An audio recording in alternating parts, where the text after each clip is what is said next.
A gente vem falado também sobre o impacto, de toda essa movimentação política no mercado que reage fortemente após as declarações do presidente Jair Bolsonaro nos atos de ontem. A bolsa está caindo, o dólar está subindo e sobre esse assunto a gente vai conversar agora com Roberto Atucci. Roberto, obrigada por nos atender. Essa queda já era esperada. Como que o mercado está vendo esse movimento político, as falas do presidente Jair Bolsonaro e as repercussões hoje? Boa tarde para você. Boa tarde, muito obrigado pelo convite, é um prazer estar aqui com a CNN.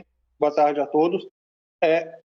Vamos começar pelo fato de que essa queda de hoje, uma parte dela já era esperada, por causa da questão dos feriados dessa semana.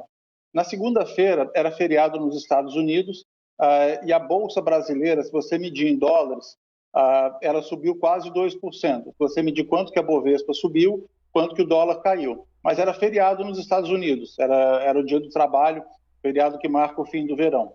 Ontem foi o contrário, com a Bolsa Brasileira fechada e o mercado americano aberto. Às 5 horas da tarde do Brasil, quando a Bolsa Americana fechou, esse índice, quer dizer, essa ação, chama EWZ, que mede a variação da Bolsa Brasileira em dólares, ela fechou subindo 0,6%. Então, tudo mais constante, independente do que aconteceu depois das 5 horas da tarde ontem no Brasil, a Bolsa Brasileira em dólares teria que estar caindo 1,4%, 1,5% mais ou menos. E agora ela cai 4%. Então, esse movimento de hoje, tudo que aconteceu desde as 5 da tarde ontem, as reações, o discurso do presidente e tudo mais, está provocando uma queda de 2,4% em dólares na Bolsa Brasileira. E aí, se você for olhar o índice hoje, tudo bem, o índice hoje cai 2,7% agora, mais ou menos, e o dólar sobe um pouco mais de 1%. Mas o efeito líquido disso aí é menos que esses 4% do EWZ, do que está caindo hoje, e é mais ou menos uma queda de 2,4%. Num dia, quer dizer, que não é o melhor dos dias lá fora. A Europa caiu mais ou menos 1%, enfim, as bolsas americanas, o Nasdaq está caindo um pouco mais agora, está caindo 0,9%, e tanto o S&P como o Dow Jones estão caindo 0,3%. Então, quer dizer, parece uma queda forte, mas não é o fim do mundo. E eu acho que tudo isso começou, na verdade, o que está acontecendo, quer dizer, a Bolsa vem caindo, a Bolsa Brasileira vem performando bem pior do que os pares mundiais, e não é só a Bolsa Americana. Se você comparar, por exemplo, olha a Bolsa do México, e olha que o México é governado por um presidente de esquerda.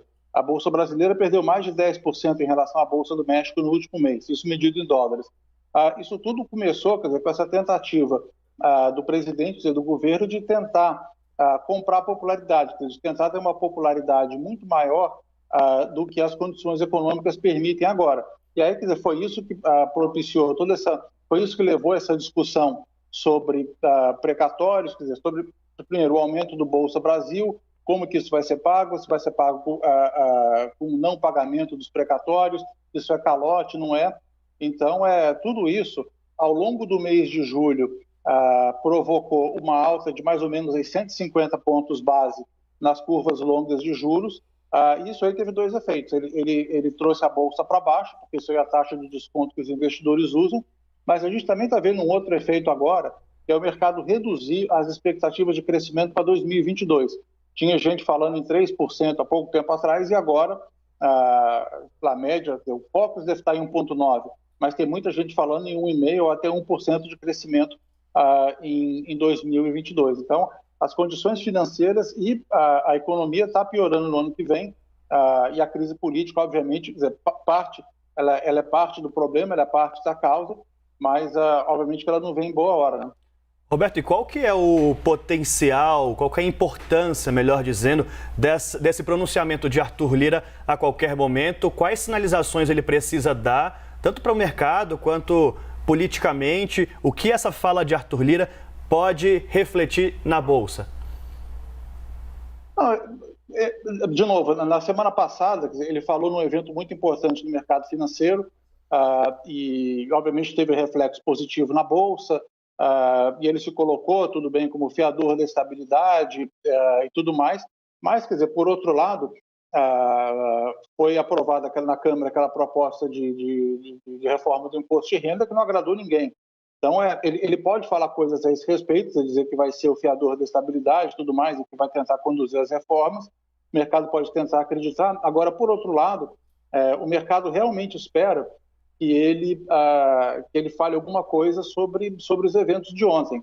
Porque, de novo, o presidente disse, deixou claro que não vai também respeitar uma decisão do Congresso, que foi a questão do voto impresso. O presidente Arthur Lira decidiu colocar em votação, de novo, e o governo volta a falar nessa questão. Eu acho que, enfim, tirando esses fatos econômicos, a forma como eu vejo o mercado agora, e a impressão que o mercado tem, é que tem uma série de problemas aí que precisam de endereçamento rápido, que a gente está falando, como eu acabei de dizer, a economia na margem piorando um pouco por causa desse aumento de taxa de juros que foi muito mais forte do que o mercado esperava, enfim, para debelar a questão da inflação.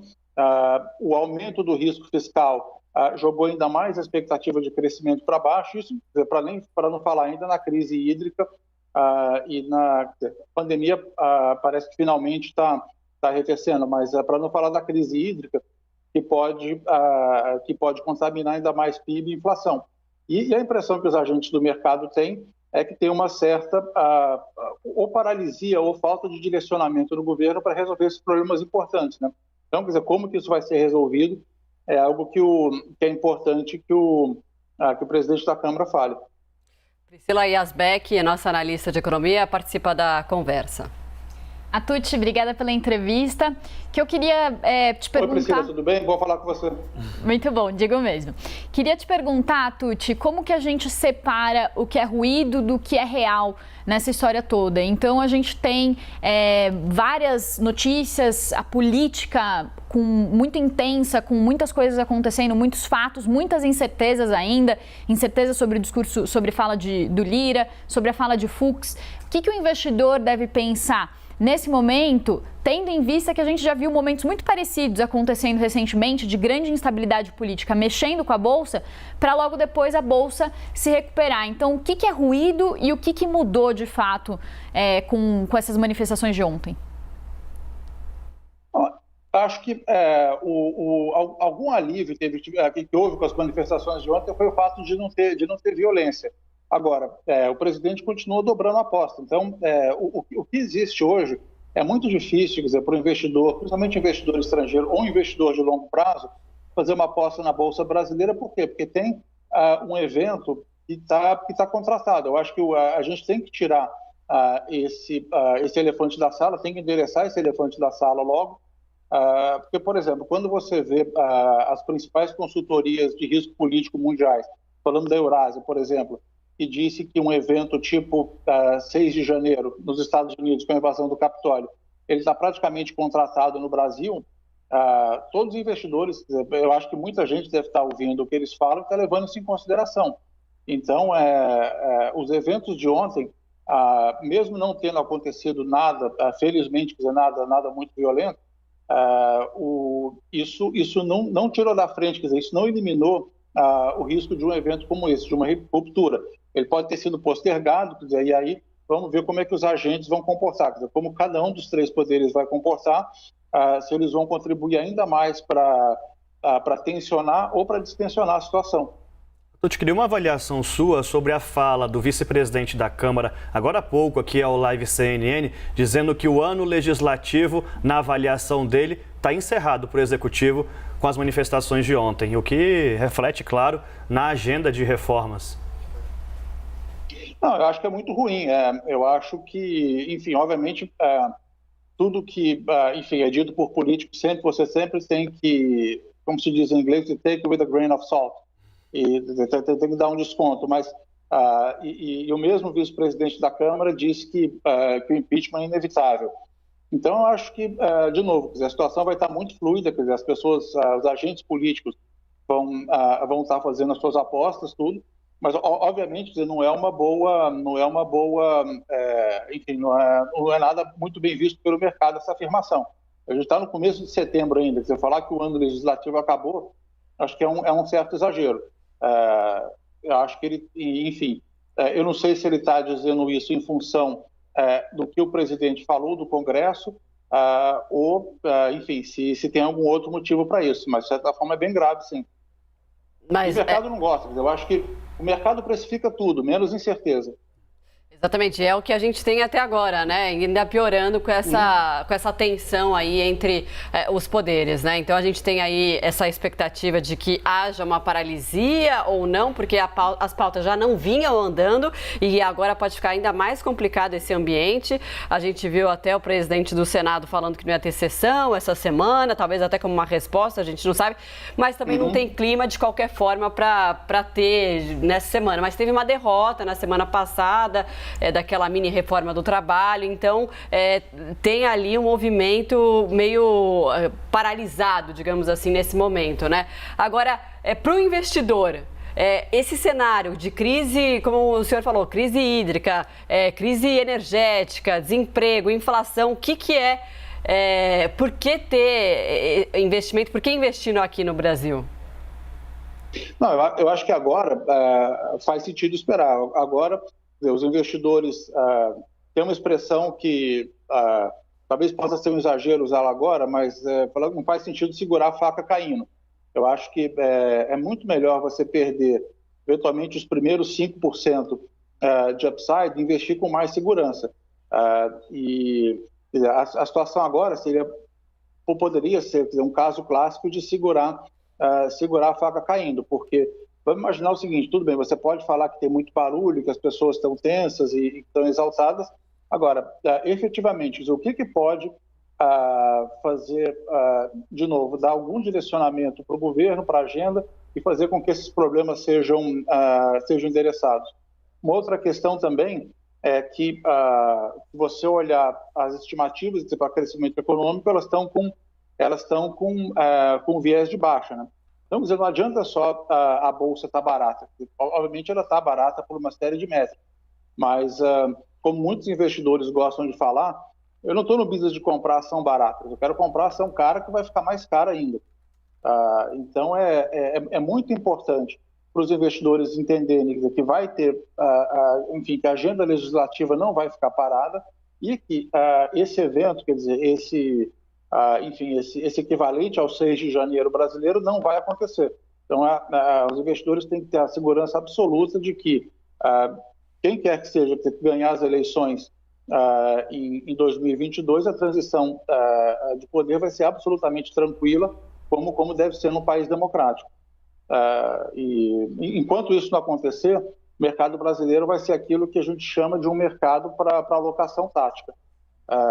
Quando as coisas estressam muito, os investidores compram um pouquinho, aí depois vendem na semana seguinte. Fica muito difícil fazer uma aposta fundamentalista num cenário desse. Enquanto isso, quer dizer, o que é mais interessante pode ser aplicar em renda fixa no Brasil e em bolsas no exterior, que agora ficaram bem acessíveis até para o investidor de varejo.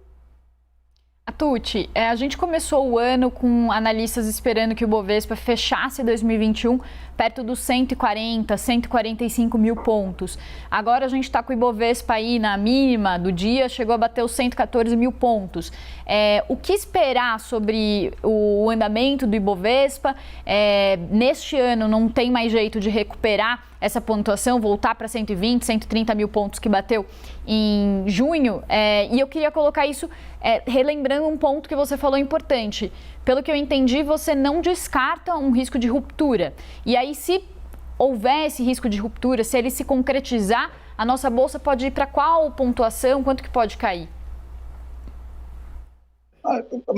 Isso é muito difícil. Eu acho que, de novo, eu não vejo a bolsa voltando para aqueles níveis no final do ano de 140, 150 mil pontos que as pessoas esperavam, porque, de novo, as condições econômicas pioraram desde então, e você está falando de crescimento bem mais baixo em 2022, e tem também a questão da crise hídrica, que vai acabar tendo impacto em crescimento.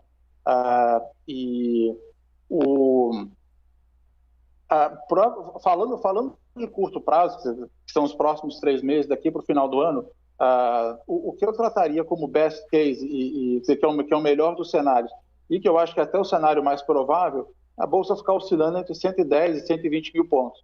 E você vai ter momentos de alívio, né, que as pessoas chamam de relief rally, quando vier uma notícia boa de Brasília e tudo mais, mas, de novo, enquanto não tirar esse overhang, quer dizer, esse risco do horizonte, quer dizer, ou de ruptura, ou que esteja minimamente claro que o governo vai conseguir liderar e propor soluções para esses problemas, quer dizer, que são, enfim, desemprego alto, inflação e a própria crise energética, vai ser muito difícil você ter claridade. Então, quer dizer, não adianta falar que a Bolsa está barata, realmente o Brasil ficou muito descolado de outros mercados emergentes.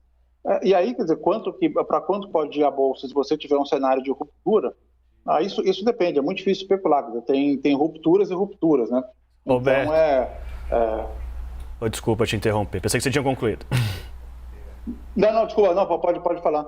A gente está caminhando para o finzinho da entrevista, tem uma informação importante chegando aqui, mas queria te agradecer por essa conversa aqui tão esclarecedora para a gente entender também como funciona o mercado nessa expectativa do day after e também na expectativa do pronunciamento de Lira e Fux. Obrigado, viu?